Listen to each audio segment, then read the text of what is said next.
Namastê, namastê. Muito boa tarde. Esse dia é lindo. Hoje é dia de live. Vamos falar da Índia.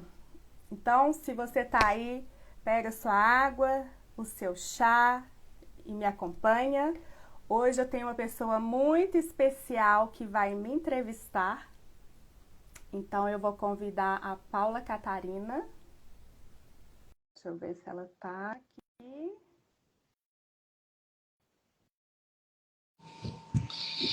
Isso! Conseguimos. Que Mercúrio nem tá retrógrado e deu um monte de problema aqui, gente, mas acontece. feliz, agora deu certo. Ai, que bom. É, Bem, gente, não sei o que ela já conversou com vocês, mas para me apresentar, meu nome é Paula Catarina Rylands, eu sou escritora, fotógrafa, antropóloga e educadora. E sou muito interessada em processos criativos. Estou aqui para entrevistar minha querida amiga Kelma Bichara, também conhecida pelo seu nome espiritual, Nidam Bani Kaur. Eu e a Kelma nos conhecemos desde criança, estudamos em 3 escolas juntas, de infância e adolescência, em Belo Horizonte. E já moramos em outros países e sempre compartilhamos uma paixão por viagens e fotos que guardam nossas histórias e memórias. E outra curiosidade é que nossa letra cursiva era muito parecida. E já escrevemos muitas cartas uma para outra, né, Kelma? E hoje a Kelma Isso. é professora de yoga, expert sobre a Índia, e escreveu seu primeiro livro, Uma Jornada Indiana. E eu digo, bem-vinda, Kelma. Estou muito feliz em entrevistar hoje. Namastê, é uma honra. Ai, que bom. Estou aqui na sua sombra para escrever o meu livro também. Uma primeira pergunta, Kelma. Não tem uma parte no seu livro que você descreve o seu trabalho no navio, tá? E como conhecer os seus primeiros amigos indianos e que fomentou esse carinho, né? Essa curiosidade, carinho, imersão com a Índia. E nessa época eu fui sua professora de inglês, né? Trabalhamos com o seu currículo, ajudamos você com sua confiança para falar mais fluentemente. Então me conta essa parte do seu livro, porque foi bastante importante, né? Isso, minha história nesse livro, mas é uma parte importante do livro, toda sua comunicação na Índia também, não foi? Isso. Então, como a Paula falou, a gente é amiga desde pequenininha, né? Recentemente a gente descobriu que foi assim na primeira escola mesmo. A gente tinha achado que era duas, mas foram 3 escolas, né? Ontem, conversando também, a gente relembrou que nossas mães eram amigas e faziam yoga juntas, né? Então, nossa vida está conectada desde muito pequenininha, né? Paula viajou o mundo inteiro, morou em um monte de lugar, eu também, e a gente meio que sempre se conecta, né? Paula tinha ido para os Estados Unidos, tinha voltado, eu estava trabalhando num hotel, e eu estava em transição de mudar de carreira, porque eu era da área financeira, né? E aí fui trabalhar num hotel e surgiu uma oportunidade de um trabalho em navio. Uhum. Eu, que gosto muito de viajar, pensei, super legal, vou, né? Só que assim, eu já falava inglês, porque eu já tinha feito intercâmbio na Austrália, mas era muito limitada a conversar. E para eu estar dentro de um navio, viver, eu precisava melhorar o meu inglês, lapidar. E aí eu entrei em contato com a Paula, né? Ninguém concordava com a ideia, que é uma navio, é coisa de doido, o que, que você vai fazer lá? E foi a Paula que falou, não, vamos, você vai conseguir, né? E aí eu comecei a fazer aula de inglês, então eu tinha que mandar umas entrevistas em inglês que eu tinha que gravar, tinha que mandar meu currículo. E ela que foi me ajudando, e eu achava assim que o processo ia demorar muito, e foi super rápido, né, Paula? E eu fui aceita e Uhum. fui para a Índia. Fui para a Índia, não, fui. Eu acho que Índia é o navio, porque na hora que eu cheguei no navio tinha mais de 2.000 funcionários e a maioria indianos. Então eu falo assim, é ali que eu me conectei pela primeira vez com a Índia. Antes eu tinha uma certa repulsa, não sei o que acontecia, eu tinha medo, eu não gostava de nada da Índia, dos indianos, apesar de já fazer yoga e tudo. Não sei, era uma coisa que assustava a minha alma, né? E aí, na hora que eu entrei no navio, eu comecei a relacionar com um indiano E aí eu virei da tribo deles. Então, tipo assim, tinha muitas festinhas, né, nas cabines dos funcionários, né? Então eu era sempre convidada, né? E aí eu ganhava um monte de coisa, porque os chefes do restaurante eram indianos, eles sabiam que eu gostava de manga, aí chegava aquelas mangas enormes, que eu separei para você. Então era, tipo, era cheio de fã indiano no navio, era muito legal, sabe? E eles achavam interessante porque só tinha eu e mais 3 brasileiros nesse navio. E eles falavam que esses brasileiros não gostavam dos indianos, não conversavam. E aí, quando eu vi assim, eu no meio deles, né? Aí eles falaram assim, como assim? Isso é demais e tal. Aí eu achava eles demais. E assim eu fui gostando muito da cultura, porque nessas festinhas tinha o Bollywood, a dança, tinha comida. Eles iam me contando e eu ficava, gente, eu tenho que conhecer esse lugar, tenho que conhecer esse lugar, eu tenho que ir. Então foi assim a minha primeira conexão com a Índia. Aí você escreveu sobre essa fase, essa parte no livro, né? Você descreve esse contato inicial com eles e como começou a sua curiosidade, que depois você conta outros momentos que sinais foram só alimentando essa sua curiosidade, né? Parecendo que era um caminho que estavam traçando na sua frente, né? Pra ser... Eu acho assim que a Índia chama a gente, que na hora que chega a hora de ir, vai acontecendo tanta coisa que você é levada para a Índia. E para mim foi assim. Foram coincidências, coisas, ligações, e aí eu tentei até assim ir em grupo, igual eu conversei com você ontem, né, Paula? Fazer excursão, mas era uma jornada minha, eu tinha que ir sozinha, e eu fui pela primeira vez mochilando sozinha, eu mulher. Sim, demoraram alguns anos, né, Kelma, até você concluir que tinha Até eu me senti pronta, né? bastante para ir com segurança e fazer sua viagem, né? Uhum. Isso, porque depois que eu voltei do navio, aí eu procurava tudo que conectava com a Índia e eu me associei a um templo hindu aqui em Belo Horizonte e aí eu falei, nossa, e me encontrei mesmo e aí eu já estava indiana, a alma já tinha, né, se identificado. Ai, que lindo. Gente, tudo isso está no livro, tá?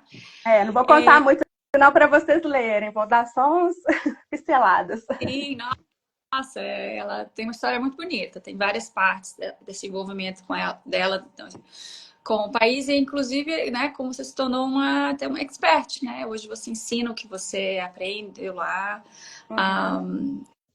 vende viagens, né? Mas vamos falar disso também. Outra pergunta que eu tinha, aliás, comentar logo que hoje é aniversário da nossa querida Rosemary Bastos, né?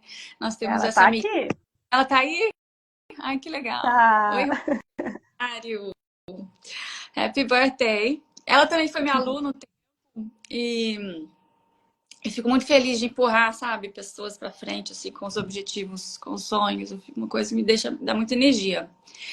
E a Kel na época me mandou mensagens que eu quis divulgar também e a Rose me respondeu. Eu lembro agora como foi, né?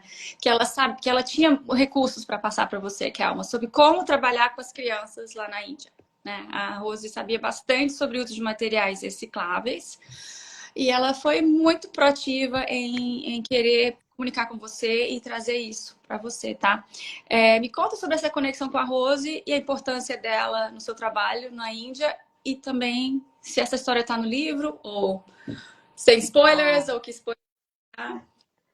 Vou contar um pouquinho. Então, a segunda vez, eu fui para a Índia a primeira vez, me apaixonei, quis ficar, mas não dava, eu tive que voltar para o Brasil, me organizar. E voltei uma segunda vez, vivendo um ano sabático, trabalhando em ONGs. E eu trabalhava com crianças num vilarejo, perto de Jaipur, e eu queria dar mochila para essas crianças, porque essas crianças andavam mais de 5, 10 quilômetros, não tinha sapato, não tinha nada, e eu estava ali fazendo trabalho voluntário, eu queria fazer alguma coisa por elas. Eu lembro que elas chegavam com assim, os cadernos rasgados na mão, era triste, assim, sabe? E segurando às vezes numa sacola. E eu queria fazer alguma coisa, aí eu fiz tinha um site na época, não sei se existe, o vaquinha.com, o pessoal aqui do Brasil mandar o dinheiro para eu poder ajudar as crianças. Eram 200 crianças na escola, né? E a Paula começou a divulgar para mim, e aí foi que apareceu a Rose, e aí falou que ela está trabalhando com criança. E eu não tinha experiência com criança. O que fazer, né? Meio que cheguei lá, quis ajudar, mas eu ficava assim, sem ideia. Eu fui assim, eu dava aula de yoga de manhã, antes das aulas começarem, dava aula sobre saúde, sobre higiene, dava aula de inglês. Meio que assim, lá na escola eles falavam, você pode dar aula de que você quiser, né? Que eles queriam que melhorasse para eles. E eu ia inventando, né? Uhum. E aí a Rose entrou em contato, ela achou muito bacana, ela é artista, falou que dá para fazer um monte de coisa. E aí a gente não tinha lixeira na sala, né? Então, assim, eu estava ensinando higiene para eles, a escola era bem suja, então, assim, nas primeiras semanas a gente limpou bem a escola, só que eu precisava ensinar eles a jogar as coisas no lixo, porque jogavam tudo no chão, né? Então, eu falei, como que eu vou fazer? E aí a Rose me ensinou a fazer com o jornal. E aí as crianças pintavam. Então foi assim, foi uma semana que foi muito legal assim para mim, para as crianças. O vilarejo todo fez um mutirão para recolher jornal de todas as casas. Então assim, paralisou a cidade. E eu lembro que a Rose sempre encontrava comigo, né, me ensinando, Kelma, tem que fazer isso assado. E eu fiz várias artes, ela me ensinando. Porque o Ela é, que aconteceu? ela é arte educadora.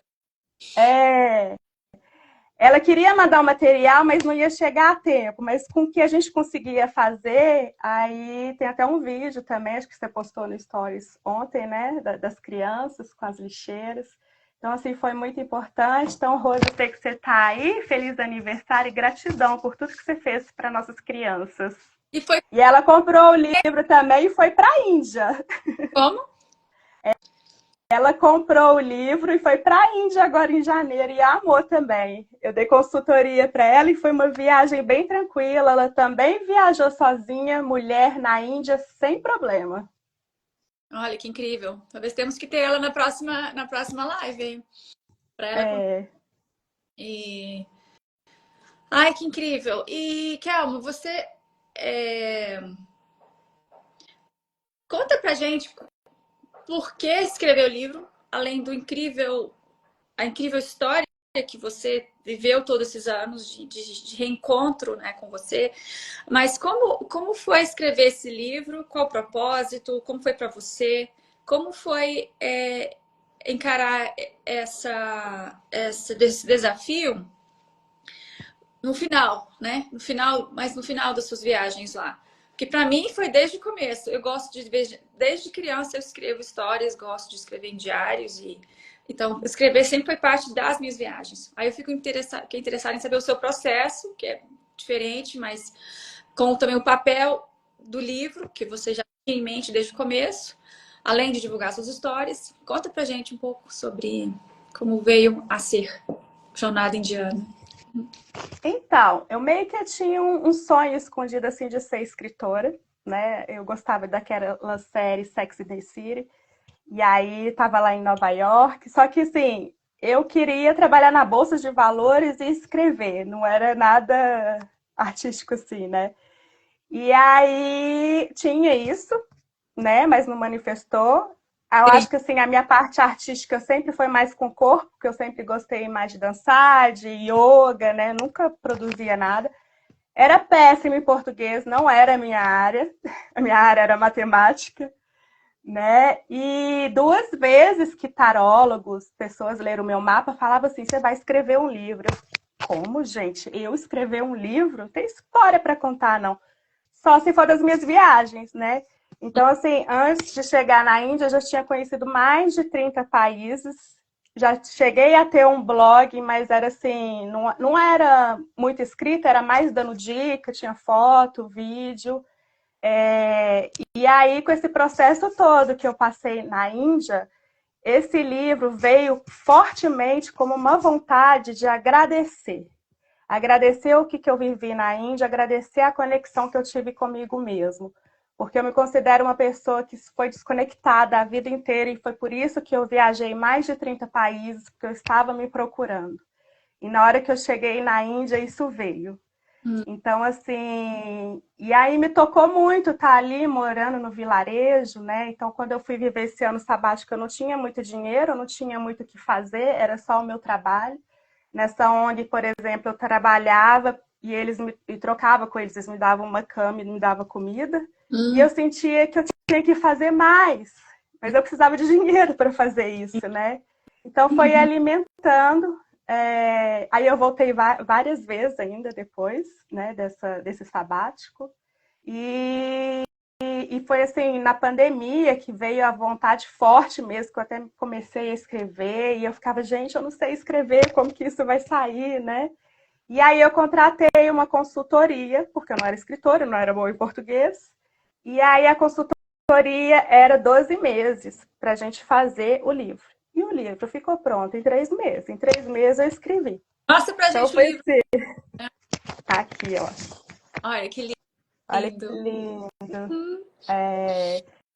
Aqui tem a elefanta. Foi um trabalho voluntário que eu fiz também. Trabalhei com crianças e com elefantes. Então, tem fotos aqui. Tá bem lindo, assim. Quando eu leio até hoje, eu fico assim, nossa, eu vivi isso mesmo. É emocionante, né? E aí aconteceu, foi assim, a escrita foi rápida. Eu tomei gosto, descobri a escritora que existia dentro de mim. Hoje continuo escrevendo, até comentei com a Paula ontem que eu tenho um diário, escrevo todos os dias e me inspirou. Então só foi lapidar. Da mesma forma que a Paula lapidou meu inglês, teve essa pessoa que foi o Joris, que eu fiz a consultoria, né? Que lapidou para eu escrever e me ajudou muito. E quero escrever um próximo. Quero Ah, escrever. Esse ficou com muitas dicas da Índia também, mas eu tenho um sonho de fazer um manual de sobrevivência na Índia. Já está começando também, spoilers para vocês. aham, aham. Então, assim, o livro é para agradecer. Por isso que o valor que eu recebo é destinado para essas ONGs que eu trabalhei, para os lugares que eu conheço, as escolas, o vilarejo do elefante. Isso. Não, fantástico.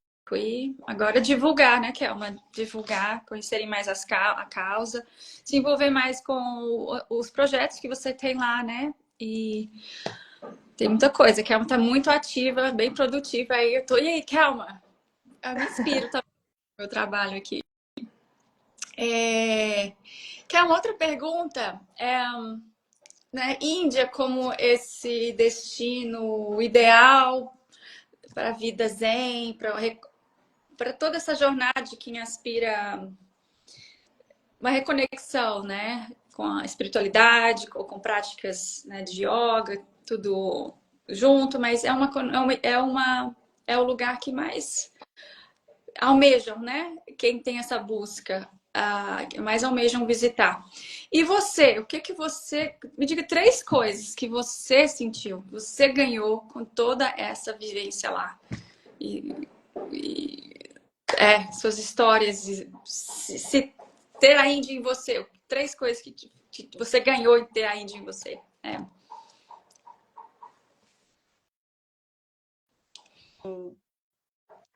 Oi, voltei. Primeiro, assim, as pessoas acham que lá na Índia tudo é perfeito, gente. Não é. É um país também com problemas. Não é todo mundo que é namastê, não é todo mundo que é vegetariano, não é todo mundo que pratica yoga. É um lugar barulhento, que tudo é muito cheiro, muita coisa. Então, assim, não é aquele lugar tranquilo que você acha que você vai lá e vai se iluminar. Mas parece, assim, que é uma atmosfera diferente. Na hora que você pisa lá, quem está envolvido com essa espiritualidade sente. Então, é um lugar mais propício para isso acontecer, porque você pisa em templos que tem 5.000 anos que as pessoas estão ali rezando, acreditando, com fé. Então, você chega e você arrepia inteiro. Você se banha em rios sagrados, você vê tanta coisa que é um caminho mais fácil para quem acredita, tá? Então, assim, eu falo que tem 3 coisas que a Índia me deu. A Índia me ensinou a ser feminina, a aceitar o meu feminino. Eu era do mercado financeiro, eu era empreendedora, então, assim, eu era feminista, assim, né, de não querer fazer nada para os homens, e fui entendendo o papel do homem, da mulher, né. Foi na Índia que eu fui aprender a cozinhar. Eu não queria cozinhar, não queria fazer as coisas. Tanto é assim, até que na pandemia, eu passei um tempo com meu pai, já estava aqui no Brasil, eu cozinhando para o meu pai, limpando a casa, ele olhou para mim e falou assim, quem é você?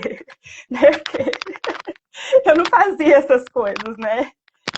E esse feminino, então, ligado à segunda, é a servir. Porque lá na Índia eles falam que a gente está aqui para servir, servir o nosso próximo. E servir é amar.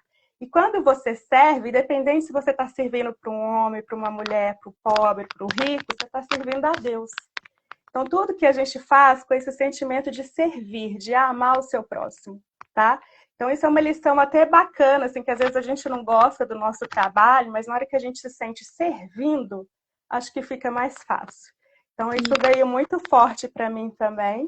E o outro foi entender realmente o que significa yoga. Yoga está na minha vida desde quando eu estava na barriga da minha mãe, que ela começou a fazer aula de yoga, sempre fiz, mas foi lá que eu entendi. Porque yoga significa conexão. Primeiro você se conecta com você mesmo, para depois se conectar com o outro. Eu era uma pessoa desconectada, eu viajei o mundo inteiro. E aí eu falo que lá na Índia eu consegui me conectar. E na hora que eu me conectei, eu me conheci, me aceitei e me amei, aí eu consegui fazer com os outros e com Deus.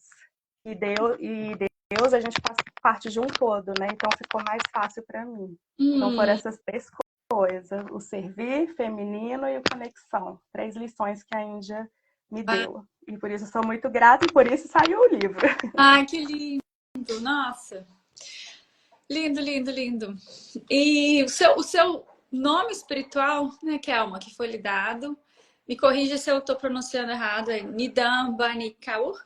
É desse... Mas geralmente eu uso só os 2 primeiros. Pode falar Nidambani.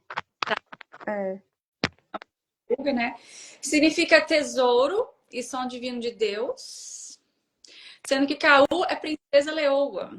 Achei interessante, né? E o mestre indiano lhe disse que toda mulher pode alcançar esse estado divino e manifestá-lo. E a partir de toda a sua experiência com essa espiritualidade, queria mulheres alcançar. Você acha que a Índia é um caminho qualquer um? Ou o que eu penso no livro, penso nessa reconexão com você, porque essa materialização de tudo que você viveu, né? Você expressar tudo, de partes difíceis a prazerosas.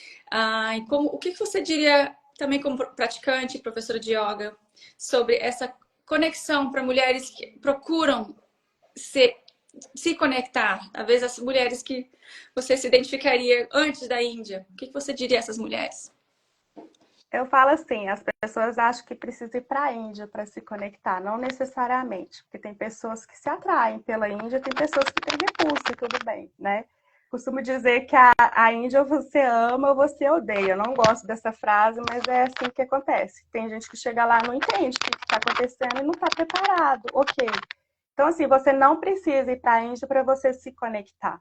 Você precisa de autoconhecimento, autoobservação, trabalhar a sua espiritualidade, que é diferente de você ter uma religião. E é isso que eu trabalho muito no tapetinho, na hora que eu vou dar aula de yoga. Né? Então, trazer tudo isso que eu vivi, tudo que eu estudei nos últimos 10 anos que eu venho nessa busca, né? E nada mais é do que autoconhecimento, autoobservação, né? E aí, dando aula de yoga, através da terapia holística também, a gente consegue se espiritualizar muito, se conectar, tá?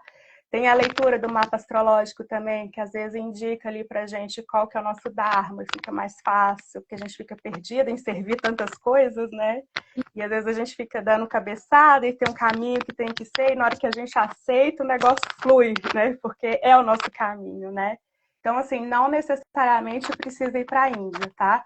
E a gente tem, a nossa alma tá aqui, todo mundo tem aquele negocinho que fala assim, ai, é isso que eu quero fazer, é isso, é isso. E a gente tem que escutar. Então, é assim que a gente se conecta. Eu tive o privilégio de sentir isso na Índia, porque lá tudo aflorou, né? Eu falo assim, a minha alma é indiana. Tipo, se eu não me conectava com o Brasil, eu achava estranho. Acho até hoje. Hoje tem uma aceitação, que eu sei que eu estou aqui porque eu tenho uma missão com yoga, com várias coisas. Mas na hora que eu chego na Índia é minha casa. Então lá foi um respirar, conectar, me deu força e tipo assim, vai pro mundo agora que é uma volta e trabalha, né? Ah, Por mim eu queria morar lá, né? sim, sim. Ai, que lindo. Eu acho que a conexão também com nós mesmos tem muito a ver com reconhecer pedras no caminho. Quando você vê que é uma pedra, porque é um bloqueio de energia, ou aquilo te incomoda, ou sempre que acontece, te para, te deixa com medo. Então, eu me senti mais conectada com o tempo, tirando o empecilho, tirando coisas que estavam me bloqueando de chegar, sabe, ao que sempre foi, né? Só ir tirando as partes do medo com autoconhecimento. E sempre, sempre. Kelminha, então, planos futuros. Diga aí sobre os seus planos. Temos vários. Então, eu ainda não tenho a ONG, né? O meu sonho é ter minha ONG na Índia mesmo.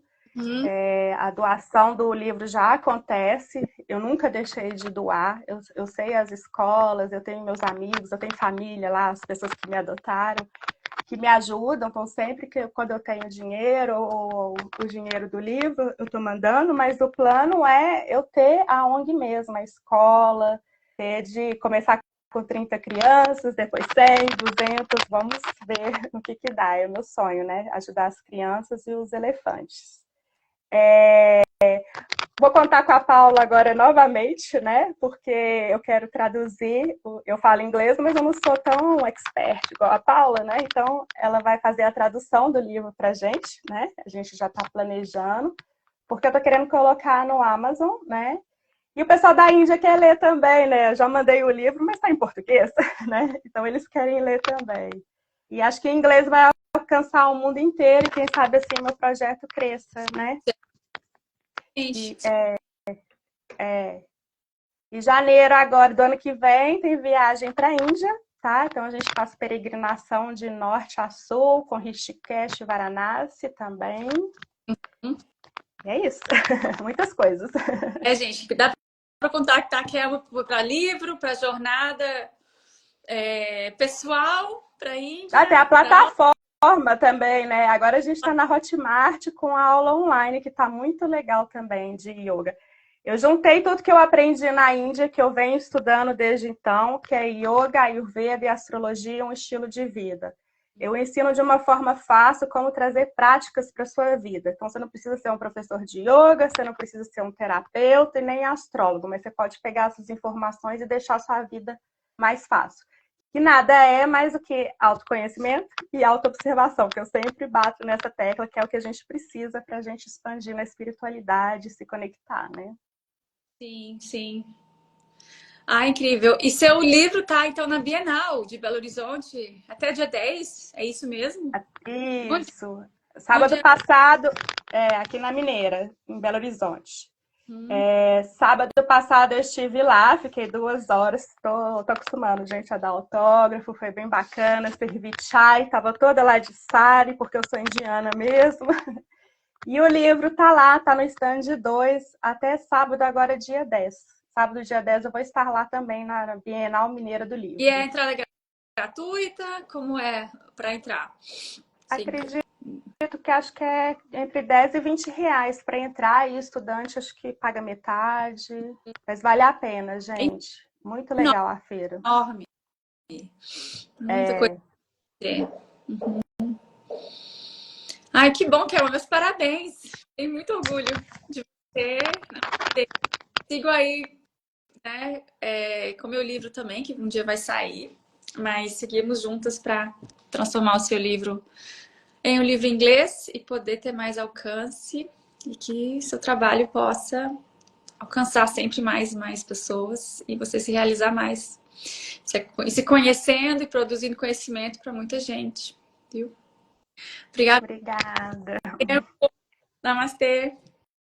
Namastê. Até uma próxima.